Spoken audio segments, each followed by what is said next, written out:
State bank of Pakistan ने policy rate को 11% पे बरकरार रखा। पाकिस्तान में जितने कारोबारी बरादरी है, जितने सरमायादार हैं, सरमायाकार हैं, वो सबका ख्याल ये था कि इस पॉलिसी रेट के अंदर एटलीस्ट 2 परसेंटेज पॉइंट, इसको सिंगल डिजिट में लाते, 9 साढ़े 9% पे ले जाते, तो थोड़ी सी ऐसी इन्वायरमेंट बनती जिसमें नई सरमायाकारी पाकिस्तान में आनी शुरू हो जाती। सूरत हाल ये है कि पिछले 3 साल से मुसलसल जो लार्ज स्केल मैन्युफैक्चरिंग सेक्टर है पाकिस्तान का, वो या तो नेगेटिव ग्रोथ ट्रेंड शो कर रहा है, या लास्ट ईयर में बहुत ही मार्जिनल, कोई लेस देन 1 परसेंटेज पॉइंट उसके अंदर ग्रोथ थी। तो इतना बड़ा मुल्क जिसमें 25 करोड़ की आबादी है, ढेर सारी आबादी का हिस्सा वो है जो 25-30 साल की उम्र के नौजवान हैं, उन्हें नई जॉब चाहिए, नया रोज़गार चाहिए। तो 3% से कम की ग्रोथ हो, ऑन एवरेज देखें तो कोई 2% से कम की ग्रोथ है पिछले 3-4 सालों के अंदर।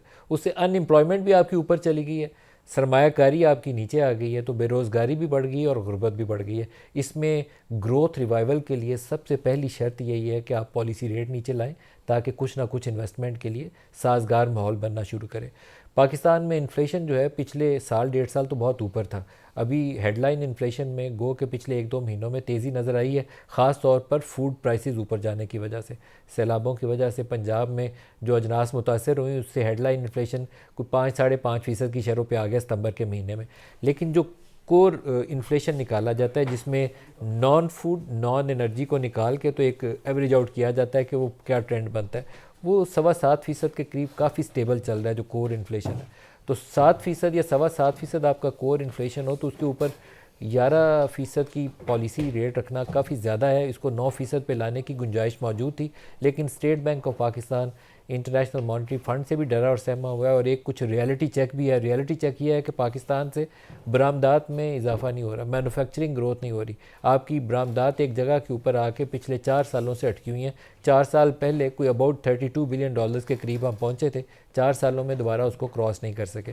तो ये एक लम्हा फ़िक्री है जिसमें जैसे ही आप थोड़ा सा ग्रोथ रिवाइवल की कोशिश करते हैं या मैन्युफैक्चरिंग को थोड़ा सा बूस्ट देने की कोशिश करते हैं, आपकी इंपोर्ट्स ऊपर चली जाती हैं, एक्सपोर्ट्स आपकी नहीं बढ़ती, और आप बैलेंस ऑफ पेमेंट्स क्राइसिस का शिकार हो जाते हैं। तो ये एक बड़े टफ रोड, वो जो होती है ना टाइट रोप वॉकिंग, वो वाला सिनेरियो है कि वो एक तने हुए रस्से के ऊपर चल रही है हुकूमत, और कितना अर्सा ऐसे चलेगी और उस दौरान में बेरोज़गारी का और गुर्बत का क्या बनेगा, इसका जवाब देना मुश्किल है। हमारा बेस्ट आंसर जो हुकूमत का लोगों को तसल्ली देने के लिए है कि हमने मुल्क को डिफ़ॉल्ट से निकाल लिया।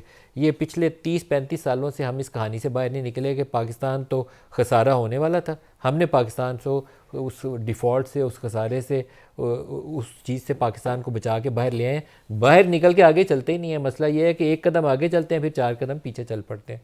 तो इस प्रोग्राम में इस इशू को भी डिस्कस करेंगे, और जो टर्की में पाकिस्तान और अफ़गानिस्तान के माबैन बातचीत का अमल है उसके ऊपर भी बात करेंगे। उसके अंदर जो सबसे बड़ा फैक्टर ये है कि वेरीफाइबल स्टेप्स होने चाहिए कि अफ़गान सरजमीन से पाकिस्तान के अंदर जो दहशत गर्दी आती है उसको रोकने के लिए अफ़गान हुकूमत क्या कर रही है। जब तक वो ना हो, इस बातचीत का नतीजा खेज़ होना नामुमकिन है। और वो वेरीफाइबल स्टेप्स के लिए कतर, टर्की, पाकिस्तान, इन तीनों की तसल्ली के मुताबिक वो इकदाम होने चाहिए जिसको आप आइडेंटिफाई कर सकें कि ये वो इकदाम थे जो अफ़गान हुकूमत ने लिए कि TTP के वो जो जत्थे आते हैं और पाकिस्तानी इलाकों पर हमलावर होते हैं, उसको रोकने के लिए हमने ये इकदाम किए।